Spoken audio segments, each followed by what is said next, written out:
नमस्कार दोस्तों, आप सभी का एक बार फिर से स्वागत है। तो आज के वीडियो में किस बारे में बात करने वाला हूँ वो सबसे पहले मैं आपको बता देता हूँ। दरअसल ये मेरा इलेक्ट्रिक स्कूटर है जेमोपाई कंपनी का, जो मैं पिछले 1 साल से चला रहा हूँ। और आज के वीडियो में जो है आज हम बात करने वाले हैं कि पिछले 1 साल के अंदर मैंने इसे कितने किलोमीटर चलाया है और इसकी जो मैंने इस पे जो है 1 लाख अराउंड जब मैंने लिया था 1,17,000 के आसपास की प्राइस थी। तो क्या वो पैसा लगाना मेरा सही था या गलत था, और टू व्हीलर इलेक्ट्रिक व्हीकल लेना सही है या नहीं है, बहुत सारे क्वेश्चंस के जवाब जो आज मैं आपके इस वीडियो के अंदर क्लियर करने वाला हूं। तो आज इस गाड़ी का जो रिव्यू है वो मैं आपको देने वाला हूं, और मेरे से जो रिव्यू है वो कोई और ले रहा है, वो मैं एक बार आपको मिला देता हूं। ये अभिषेक भाई है मेरे साथ। हेलो अभिषेक भाई, क्या हाल है? बस बढ़िया। बस बढ़िया।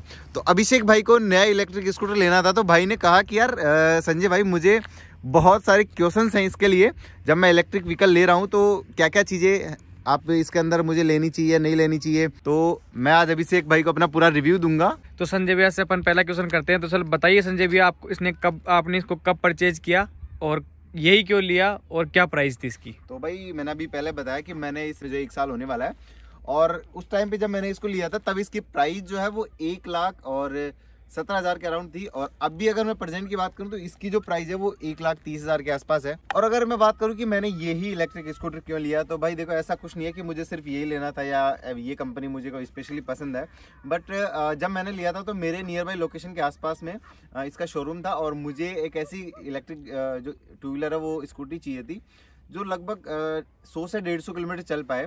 तो इसका जो एवरेज है वो अप्रोक्स 120-30 किलोमीटर के आसपास मुझे मिल जाता है। तो वहाँ मैंने डिसीजन लिया कि ये मेरे लिए अच्छा है। आप ये बताइए, आपको लगभग इसको कितना किलोमीटर चला लिया आपने? एक बार मैं दिखा देता हूँ यहीं से इसको चालू करके कितने किलोमीटर मैंने इसे चला दिया है। ये आप देख सकते हैं, मैंने इसे जो 28,087 किलोमीटर चला दिया है। तो भाई अब तक मैंने इसे ना 28,000 किलोमीटर चला दिया, और 28,000 किलोमीटर चलाने के बाद में इसकी कंडीशन तो अभी वैसी की वैसी है, कोई ज़्यादा इसमें टूट फूट नहीं हुआ है। हालांकि 1-2 जगह से इसमें कुछ पार्ट्स वगैरह टूट गए थे, वो तो खैर अलग, जब अपन ठुक गई थी एक बार तब कुछ पार्ट्स वगैरह टूट गए थे, तो वो अलग से खर्चा है। बाकी अगर मैं खर्चे की बात करूं तो मैंने इसमें अब तक कुछ भी ज़्यादा खर्चा नहीं किया है। अगर मैं बात करूं तो मैंने इसमें 2 बार जो है इसके ब्रेक लेदर चेंज करवाए हैं, और 1 बार इसके बैरिंग चेंज करवा ली है, और तो कुछ इसमें मैंने अभी तक करवाया नहीं है। हाँ, एक बार इसकी मोटर में कोई दिक्कत आ गई थी, इसके जो मोटर के अंदर मैग्नेट वगैरह आती है वो ख़राब हो गई थी। तो फिर कंपनी वालों ने जो है इसे 2 दिन लिए थे और इसकी मोटर ही पूरी चेंज कर दी थी। उसके बाद में मुझे किसी तरह की कोई दिक्कत नहीं आई थी। हाँ, तो आपको लिए हुए लगभग इसको 1 साल हो गया, तो आपने इसकी सर्विस भी कराई होगी। तो आपकी नॉर्मल सर्विस कॉस्ट क्या रही है? अगर मैं इसकी सर्विस कॉस्ट की बात करूं तो अभी तक एक्चुअल में इसकी सर्विस कॉस्ट कुछ आती नहीं है वैसे देखा जाए तो, क्योंकि कंपनी जो है इसकी शुरू की 12 सर्विस तो जो है फ्री देती है। सर्विस के अंदर इसमें क्या होता है, बस इसके जो ब्रेक लेदर वगैरह है वही चेंज करवाने पड़ते हैं, और कोई इंजन तो है नहीं कि किसी तरह का कुछ करवाना पड़ेगा। मोटर है तो मोटर ऐसे कोई रिपेयरिंग मांगते नहीं है। मोटर में अगर कोई प्रॉब्लम आती है या कुछ होता है तभी कुछ ना कुछ उसमें करवाया जाता है, बाकी ऐसे इसमें कोई दिक्कत आती नहीं है। अगर इसमें अगर मोटा मोटा खर्चे की बात करते हैं सर्विस के अंदर, तो वो इसके जो बैरिंग आते हैं वो अप्रोक्स 300-400 रुपये के समथिंग आते हैं, और जो ब्रेक लेदर है वो भी इतने ही आते हैं। तो वो मैंने 2 बार चेंज करवा लिए हैं, तो इसके अंदर लगभग अब तक 1500-1600 रुपये के आसपास वो मैंने खर्चा किया है।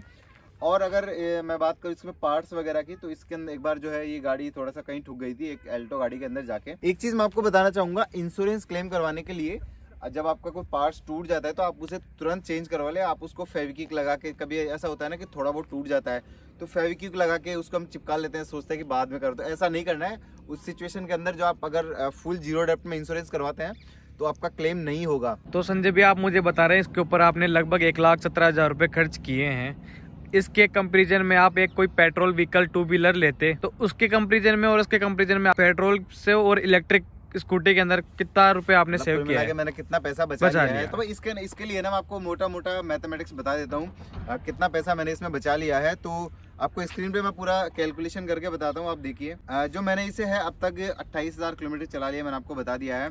तो अगर मैं 28,000 किलोमीटर को जो है 1 महीने में कितना चलाया, ये मैं आपको एवरेज, उसका अगर एवरेज निकालते हैं तो जो है हम इसे 12 महीने से डिवाइड कर देते हैं, यानी कि तो इसमें आता है लगभग 2,333 किलोमीटर।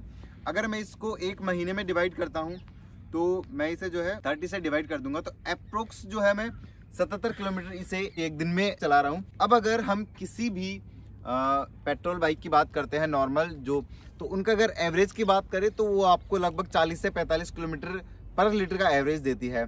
तो उस सिचुएशन में 110 रुपये अभी एवरेज, जो अगर हम पेट्रोल की प्राइस की बात करें तो 110 रुपये के आसपास चल रही है। तो लगभग 150 रुपये का पर डे का अगर खर्चा आता है, तो अगर हम इसे जो है 150 को अगर एक महीने के में कन्वर्ट करते हैं, तो अगर इसे हम 30 से मल्टीप्लाई करेंगे तो लगभग 4500 रुपये आते हैं। अगर हम 4500 रुपये को एक साल के लिए निकालते हैं, तो हम इसे जो है मल्टीप्लाई कर देंगे 12 से, तो लगभग 54,000 रुपये का हमारा खर्चा आता है सिर्फ पेट्रोल का। अगर पेट्रोल व्हीकल की बात करते हैं तो वहाँ पे हमें सर्विस कॉस्ट भी देनी पड़ती है।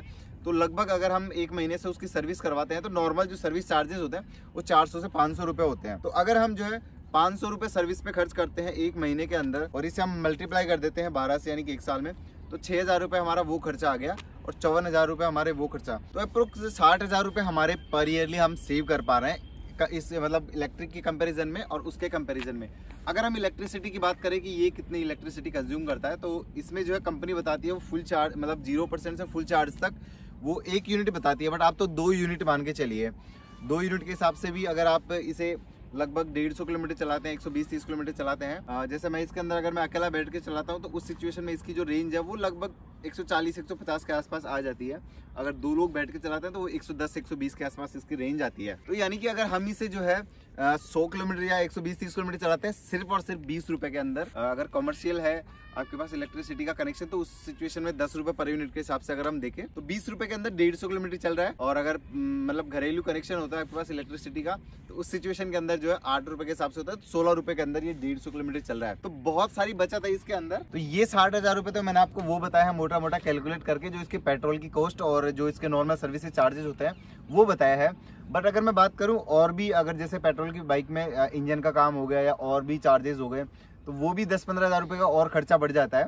तो उस सिचुएशन में जो है मैं इसे अपने अप्रोक्स 1.5 साल के अंदर फ्री कर लूँगा। लगभग मेरी कॉस्ट जो आएगी वो पूरी निकाल के 1.5 साल या फिर 2 साल के अंदर ये फ्री हो जाएगा। उसके बाद में मैं इसे अगर 2 साल और चलाता हूँ तो मेरा काफ़ी पैसा सेव हो रहा है इस सिचुएशन के अंदर। संजय भैया, मेरा जो सबसे डिफ़िकल्ट और सबसे ज़्यादा मुझे परेशान कर रहा है ना ये सवाल, मैंने जिसको भी बोला है कि मैं एक इलेक्ट्रिक स्कूटर ले रहा हूँ, तो मुझे सभी ये बोलते हैं कि इलेक्ट्रिक स्कूटर के अंदर बैटरी के शॉर्ट सर्किट होने के बहुत ज़्यादा चांस रहते हैं, ये वो है, आप 2-3 बंदे उसके ऊपर चल नहीं सकते, वजन कैरी नहीं करती। तो इसको लेके आपका क्या सीन है? ऐसा कुछ ही नहीं है। हालांकि हम लोग भी वैसे 3 लोग चलना टू व्हीलर पे अलाउ नहीं है भाई, ये तो ध्यान रखना। आप इस भरोसे कभी भी नहीं, वो तो बात सही है, लेकिन नॉर्मल, लेकिन फिर भी जैसे कभी कभी ऐसा होता है हम 3 लोग इसके ऊपर आराम से जाते हैं। हाँ, लेकिन अगर रोड पे जा रहे हैं या अच्छे रास्ते पे जा रहे हैं, वहां तो किसी तरह की कोई दिक्कत नहीं आती है। वैसे तो इसकी जो लोडिंग कैपेसिटी है वो 250 किलो की होती है, 200 से 250 किलो के आसपास। लेकिन फिर भी अगर ओवरलोड होके जाते हैं तो भाई यार देख, मतलब वजन तो ये उठा लेती है। अगर नॉर्मल रोड वगैरह पे चल रहे हैं वहां पे कोई दिक्कत नहीं आती। और सबसे मेन बात जो आप बोल रहे हैं आग लगने की और शॉर्ट सर्किट की, तो देखो यार ऐसा कुछ नहीं है। अभी जो ये शुरू में जब इलेक्ट्रिक व्हीकल्स आना शुरू हुए थे उस टाइम पे जो है इतना काम नहीं कर रहे थे कंपनी वाले, लेकिन जब ऐसा मैटर सामने है उसके बाद में जो है सेफ्टी को लेकर काफ़ी सारे इम्प्रूवमेंट हो चुके हैं, काफ़ी सारी जो टेक्नोलॉजी आ चुकी है आज के टाइम पे। तो मुझे नहीं लगता कि ऐसा कुछ अब फ्यूचर में होने वाला है। तो इस बारे में तो हमें ज़्यादा टेंशन लेने की ज़रूरत नहीं है, क्योंकि कंपनियां ऑलरेडी इसके ऊपर बहुत सारा काम कर रही हैं। और अगर मैं बात करूं, अगर ओला के अंदर ऐसा मैटर है जो उस टाइम पे वायरल हुआ था जो वीडियो, उस वजह से लोगों के माइंड में ये चीज़ ज़्यादा फैल रही है, तो ऐसा कुछ भी मुझे नहीं लगता। हालांकि वो जो है गर्मियों के टाइम पे जब हाई टेम्परेचर होता है उस सिचुएशन के अंदर जो है ऐसा हो सकता है, लेकिन उसमें भी अगर हम कुछ सावधानियां रखते हैं तो उस सिचुएशन के अंदर जो है आग लगने की कोई चांस नहीं होते हैं। तो भाई अब एक बार मैं आपको बता देता हूँ कि 1 साल बाद में इसकी क्या कंडीशन है और मैंने इसमें क्या क्या काम करवाया है। सबसे पहले अगर इसमें आगे वाले टायर की बात करता हूँ तो ये जो है पूरा घिस चुका है। और एक खास बात यह है कि इसके अंदर अभी तक एक भी पंचर नहीं हुई है। और ये टायर अभी भी मेरे को लगता है जहाँ तक 2 से 3 हज़ार किलोमीटर और चल सकता है इसके हिसाब से। और बाहर से अभी तक एकदम वैसी की वैसी है जैसे ये थी। और अगर पीछे वाले टायर की बात करते हैं तो ये मैंने एक बार चेंज करवा लिया है। ये मैंने अप्रोक्स 18,000 किलोमीटर के आसपास चेंज करवाया था। उसके बाद में अब तो मेरे को लगता है 50,000 किलोमीटर पहले इसको चेंज करवाने की ज़रूरत नहीं है। और बाकी अभी तो इसके अंदर कुछ भी नहीं हुआ, वैसे कि वैसे ही है। जैसे अभी मैंने आपको बताया कि मैंने इसका ये चेंज करवा लिया एक तो।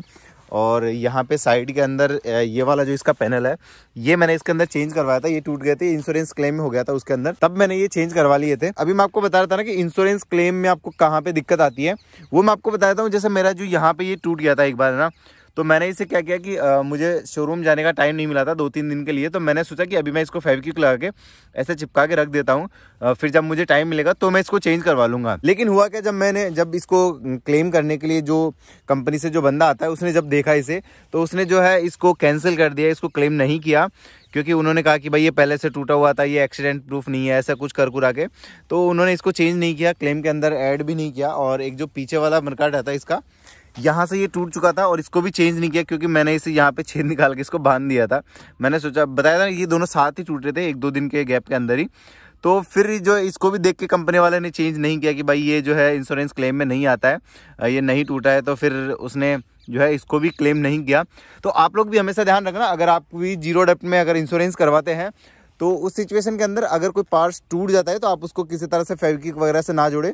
वो जिस सिचुएशन में है उसी सिचुएशन में आप कंपनी में जाके तुरंत इसको क्लेम करवा ले और उसमें कोई भी चेंज ना करे।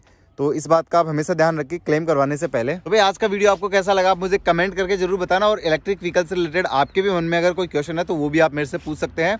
और बहुत से लोगों के कमेंट आ रहे हैं वो 2-3 स्कूटर को लेके स्पेशली कि उनके भी रिव्यूज़ जो आप लेके आओ, इन्फिनिटी बाउंस हो गया या फिर ओला और एथर, इनके अगर बात करूँ तो काफ़ी लोगों के कमेंट आ रहे हैं, तो इनके ऊपर भी बहुत जल्दी वीडियोज़ आने वाले हैं। तो अगर आप लोग चैनल पर नए हैं तो चैनल को सब्सक्राइब कर लेना और बेल आइकन को जरूर ऑन कर लेना। मैं आपसे मिलता हूँ अगले वीडियो में, तब तक के लिए बाय बाय, टेक केयर।